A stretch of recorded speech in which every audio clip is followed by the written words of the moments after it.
அட கொடுமையே அப்படிங்கிற மாதிரி தான் வந்து சில விஷயங்கள்லாம் நடந்துக்கிட்டு இருக்கு இன்றைக்கி. அதில் வந்து பார்த்திங்க அப்படின்னா, முதல்ல எடுத்தோடனே கார்த்திகா கண்டிப்பாக வந்து எனக்கு வந்து இந்த குடும்பத்தோட வந்து நான் சேர்ந்து வாழ தான் விரும்புகிறேன், எனக்கு சேரன் கூட தான் இருக்கணும் அப்படிங்கிறதான் சொல்லி ஸ்ட்ராங்காக பேசினாலும் கூட அதை நம்ப மாட்டுறாங்க யாரும். ஏன்னா அவங்க ட்ராக் ரெக்கார்டு அப்படி. அதனால தான் வந்து எனக்கு வந்து நான் நிஜமாக இன்றைக்கி ஓடி வந்தேன். ஆனால் வந்து எங்கள் அம்மா பிடிச்சிக்கிட்டாங்க, பிடிச்சி செத்துருவேன்னு மிரட்டினாங்க. அம்மாவுக்காக, அப்பாவுக்காக, மாமாவுக்காக நான் அந்த கல்யாணத்தை ஒத்துக்கலான்னு பார்த்தாலும் என் மனசு எனக்கு இடம் கொடுக்கல.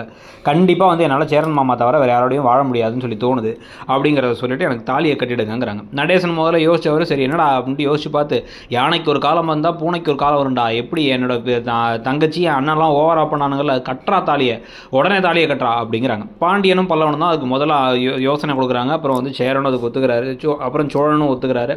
அப்புறம் சேரனை கூட்டு போய் பட்டு வெட்டி பட்டு சட்டையெல்லாம் போட்டு வந்ததுக்கப்புறமா தான் இப்போ கார்த்திகாவுக்கு அடுத்துல தாலியை கட்டலான்னு வராரு. நடேசன் தாலியெல்லாம் எடுத்து கொடுத்து தூணிலும் இருப்பார் துரும்பிலும் இருப்பார், கடவுள் இங்கே கடவுள் இருக்காரா, எதுக்குறா கோயிலுக்கு போனோம் அப்படின்னு கட்டலான்னு போனால் அப்போ தான் அவங்க அம்மா அப்பா வரப்போகிறாங்க. கார்த்திகாவோட அம்மா அப்பாவுக்காக சேரன் இந்த கல்யாணம் வேணாம், அவங்க கெஞ்சுறாங்க அப்படின்னு சொல்லிட்டு மனசை மாற்றிக்க போகிறாரா, இல்லை அவர் ரெடியாக ஒத்துக்க போகிறாரா அப்படிங்கிறதான் பொறுத்து இருந்து பார்க்கணும். அதை பற்றி நீங்கள் என்ன நினைக்கிறீங்க, இந்த சீரியல் எப்படி போகுது அப்படின்னு நினைக்கிறீங்கிறதையும் சொல்லுங்கள்.